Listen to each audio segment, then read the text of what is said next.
After 15 years in landscaping and garden design, I've walked into hundreds of backyards where the homeowner spent serious money and ended up wishing they hadn't. A patio that looked flawless on installation day but cracked wide open by year 3. A water feature sitting bone dry because nobody wants to clean the pump. A privacy hedge that vanished overnight after a single disease wiped it out. These weren't small purchases. These were big investments people thought they were making in their property. And one feature on this list is something contractors are still actively pushing as the ultimate backyard upgrade. It's the one I see abandoned the fastest. Let's get into it, starting with number 15. Number 15, cheap artificial turf. On a hot summer afternoon, budget synthetic turf can reach surface temperatures above 150 degrees Fahrenheit. You can't walk on it barefoot, pets avoid it, and anything plastic you set on it warps. But temperature's only the start. Within 2 to 3 years, low-end turf fades from that bright green to a flat bluish tone that screams fake. The fibers flatten in high-traffic spots, and because cheaper products use backing under 6 ounces per square yard, you get visible seams and buckling where the ground shifts underneath. Picture a front yard where one half has faded and the other still looks green from uneven sun.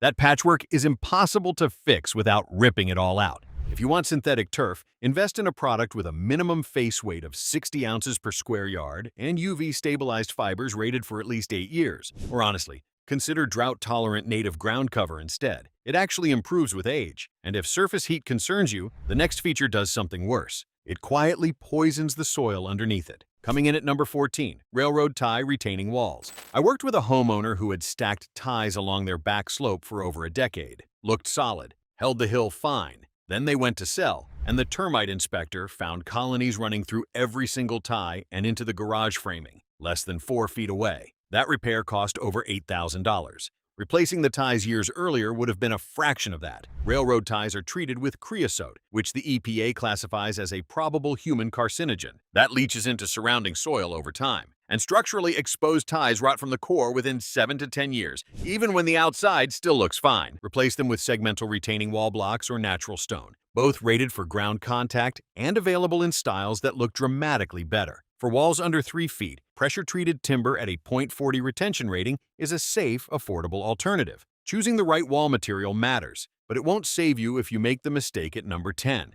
That one's invisible until it's already destroyed your garden beds. Now, speaking of ground-level materials, people get wrong. This next one is probably in your walkway right now. Number 13, pea gravel in high-traffic areas. You know what sounds like an easy, affordable walkway fix? Pea gravel. Here's the reality. It migrates everywhere. Into the lawn, into your shoes, across the driveway, and into the house every single time you walk through the door. Pea gravel shifts constantly underfoot because it has no binding agent. On any slope, it slides downhill after every rain. And for anyone with even slightly uneven footing, loose gravel is genuinely hazardous. There's a reason it doesn't meet ADA accessibility guidelines for walkways. The alternative is decomposed granite compacted with a stabilizing binder. It locks into a firm surface, drains well, costs about $3 to $5 per square foot installed, and stays put. For a more finished look, natural flagstone set on a compacted base with tight joints gives you a surface that lasts decades. If this is already helping you rethink a few things, subscribe.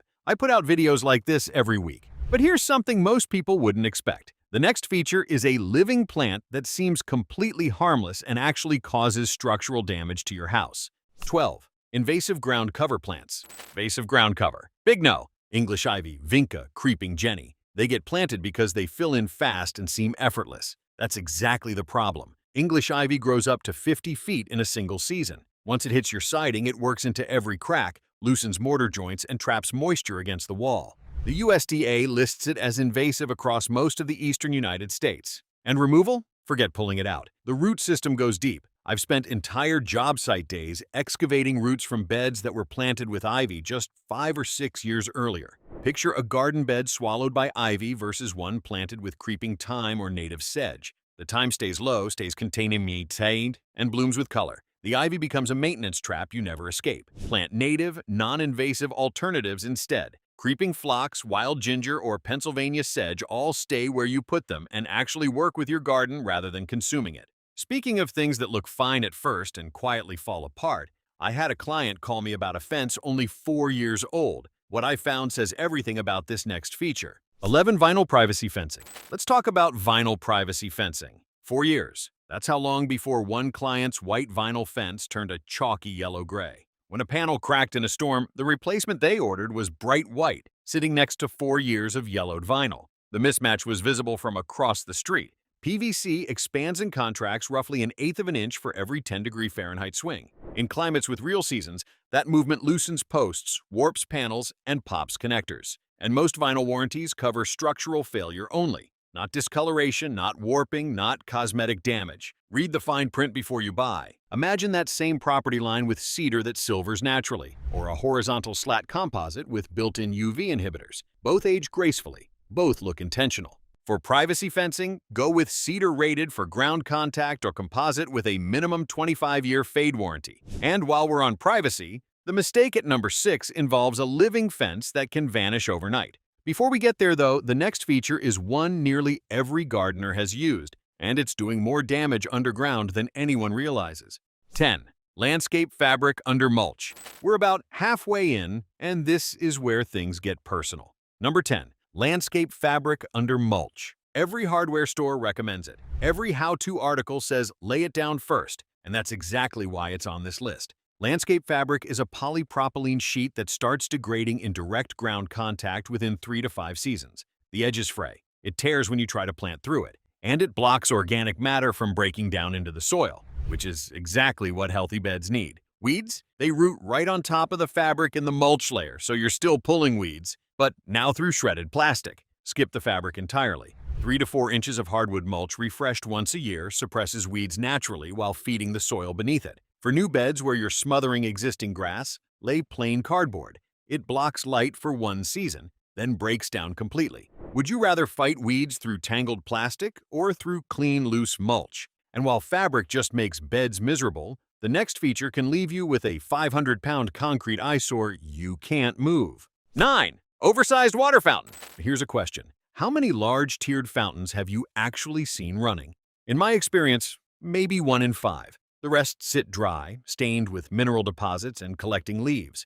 Large fountains need pumps rated at 200 to 400 gallons per hour to circulate properly. That pump runs constantly, clogs with debris, and the basin grows algae unless you treat it regularly. In freezing climates, you must drain the whole system before winter or expanding ice cracks the basin, and by spring you've got a shattered centerpiece on your hands. Picture that stained, dry fountain versus a simple bubbling rock. One natural stone with water gently recirculating through it. Clean, minimal, almost maintenance-free. Go small and self-contained. A recirculating bubbler with a buried reservoir eliminates standing water, mosquitoes, and most of the upkeep. Make sure it has an easy drain plug. You will need it. People skip the small features and go big because they want impressive. That exact instinct is what drives the most expensive mistake on this list, coming up at number 1. Speaking of impressive-sounding features, this next one was sold as the premium patio upgrade. It fooled a lot of homeowners. Number 8. Stamped concrete. Control joints every 8 to 10 feet in both directions. Sealant reapplied every 2 to 3 years at $2 to $4 per square foot. Color hardener that must stay consistent across every pour. That's what stamped concrete demands, and nobody mentions it at the point of sale. I had a client with a beautiful ashlar pattern stamped into their patio. Day 1, gorgeous. 4 years later, the sealant had worn unevenly, glossy in spots, chalky in others. Color faded where afternoon sun hit hardest. After one hard freeze, 2 sections cracked along the pattern lines where control joints should have been deeper. And here's something most people don't consider. Sealed stamped concrete gets dangerously slippery when wet. If your patio catches rain or pool splash, that's a liability. Go with natural flagstone on a compacted base or porcelain pavers rated for exterior use with a minimum R11 slip resistance. Both weather beautifully, both are repairable piece by piece, and neither needs resealing. We're down to single digits. And these next points catch people completely off guard, starting with a feature everyone thinks is a great idea, until they try it on a breezy evening. 7. Permanent built-in fire pit. Everyone wants a fire pit, I get it, but most permanent built-in fire pits get used 4 or 5 times a year, and half those evenings end early because of smoke. Fire codes require a minimum 10-foot clearance from any structure, house, fence, shed, overhead branches. In most suburban backyards, that pushes the pit dead center of the lawn, away from where people actually sit. And even when you gather around it, wind shifts the smoke constantly. There's a saying among landscapers, wherever you sit, the smoke follows. A permanent stone fire pit costs $2,000 to $8,000. A quality portable steel pit with secondary combustion that actually burns off smoke runs $300 to $500. You move it wherever the wind isn't blowing, store it off-season, and take it if you move. Picture a big stone ring collecting leaves and rainwater 11 months a year. Now picture a clean open yard where a portable pit appears only when you want it. Feature versus obstacle. That's the difference. And speaking of features that seem permanent until they aren't, I worked on a property where the owner lost their entire backyard privacy screen in one season. Here's what happened. Number 6. The single species privacy hedge. And here's the part nobody talks about. When you plant an entire fence line with one species, you're not building a wall. You're building a single point of failure.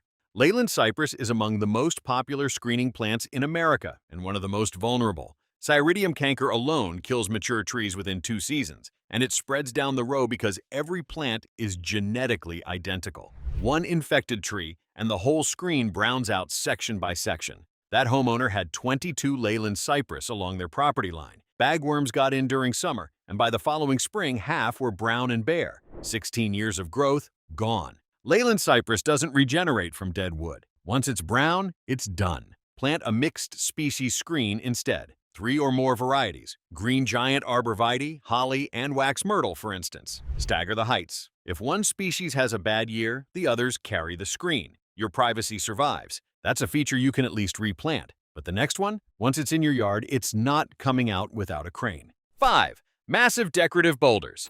I remember a job where the homeowner wanted 3 large granite boulders in the front yard. Each weighed close to 3,000 pounds. Looked dramatic on day 1. 5 years later, they wanted to redesign the garden.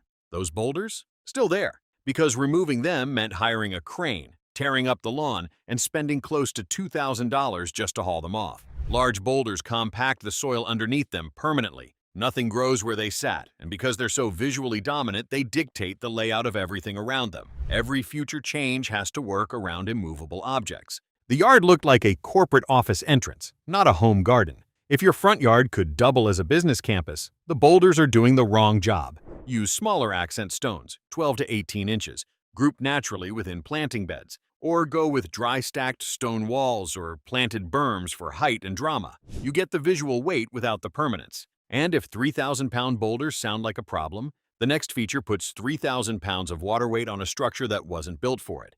Above-ground hot tub on the deck. How heavy is a filled hot tub? Most people never think about it. A standard 4-person tub with water and people weighs between 3,000 and 4,000 pounds, concentrated on roughly 35 square feet of deck surface. Most residential decks handle about 40 pounds per square foot. A filled hot tub puts well over 100. You're exceeding capacity by 2 to 3 times. I've seen joists crack, posts shift, and ledger boards pull away from the house. That failure doesn't happen all at once. It happens slowly. Under 18 inches of water you can't see through. The right approach is a dedicated ground-level concrete pad, minimum 4 inches thick, poured on compacted gravel, designed specifically for the weight. The tub stays accessible and stable. Your deck stays a deck. Since we're on the topic of water in the wrong place, the next feature puts an entire ecosystem in your backyard. Sounds peaceful? It is not. 3. Backyard pond. Number 3. Amo the backyard pond. Koi gliding through crystal water. The sound of a gentle waterfall. Lily pads drifting across the surface. That's the catalog version. The reality is, algae blooms every warm month, a pump running 24 hours a day, and raccoons treating your fish like a buffet. A stable pond needs a minimum of 1,000 gallons and a depth of at least 2 feet. 3 or more where winters freeze. The pump and filter run constantly, adding real dollars to your electric bill. And every spring, you're draining, scrubbing, and restarting the entire system. Most homeowner ponds I've seen are either green, overgrown, or already filled with dirt and planted over. If you've made it this far, you already know more than most people who installed one of these. The enthusiasm lasts 3 to 5 years before maintenance wins. The fix is a pondless waterfall, a recirculating system pumping water over rocks into a buried basin. No standing water, no fish to feed, no algae to fight. All the ambiance, almost none of the work. That's costly to maintain. But the next feature causes damage that costs more to fix than almost anything else on this list. And it's the most patient problem in landscaping. 2. Tree planted too close to the house. A beautiful red maple, 12 feet from the foundation. The homeowner planted it 20 years ago and loved watching it grow from the kitchen window. Then they listed the house. The buyer's inspector found root intrusion in the main sewer line. The arborist flagged foundation pressure. Estimated cost to remove the tree, grind the stump, repair the sewer, and reseed. Just under $12,000. 20 years of shade, and it nearly killed the sale. Tree roots extend 2 to 3 times the canopy width. A tree with a 30-foot spread has roots reaching 60 to 90 feet from the trunk. Most people plant a small nursery tree with no idea how large it gets. A red oak needs 30 feet minimum from any structure. Even an ornamental like a crepe myrtle should sit 10 to 15 feet from the foundation. Right tree, right place. Before you plant, look up the mature canopy spread and root behavior. If it needs 30 feet, give it 30 feet. The shade is worth waiting for. The damage isn't worth gambling on. Now, number 1. This is the feature I mentioned at the start, the one contractors still push as a premium upgrade. It's the one I see homeowners walk away from the fastest. Number 1. The built-in outdoor kitchen. Built-in outdoor kitchens cost between $15,000 and $50,000. Granite countertops crack from freeze-thaw cycles. Stainless appliances rated for outdoor use still corrode at the seams within 3 to 5 years in humid climates. A grill insert that costs $3,000 lasts roughly half as long outside as it would in a garage. But here's the real insight. The features homeowners regret most are the ones that lock the yard into a single purpose. A built-in kitchen means that corner of your patio is permanently a kitchen. You cannot move it, repurpose the space, or update the layout without demolition. The yards I've worked on that people love most are built around flexibility. A portable grill with a weather-resistant prep cart, a covered patio with open space that hosts dinner one evening and a reading corner the next, modular furniture that shifts with the seasons. Before you pour anything permanent into your yard, ask yourself, will I still want this exact setup in this exact spot 10 years from now? If the answer isn't a confident yes, keep it movable. That single question protects you from every mistake on this list. If you've got a few of these in your yard, don't panic. Most are fixable without starting from scratch. Pick the one costing you the most and start there. But before you change anything, watch my video on the landscaping upgrades that actually add value to your property. It's on your screen right now. Click it.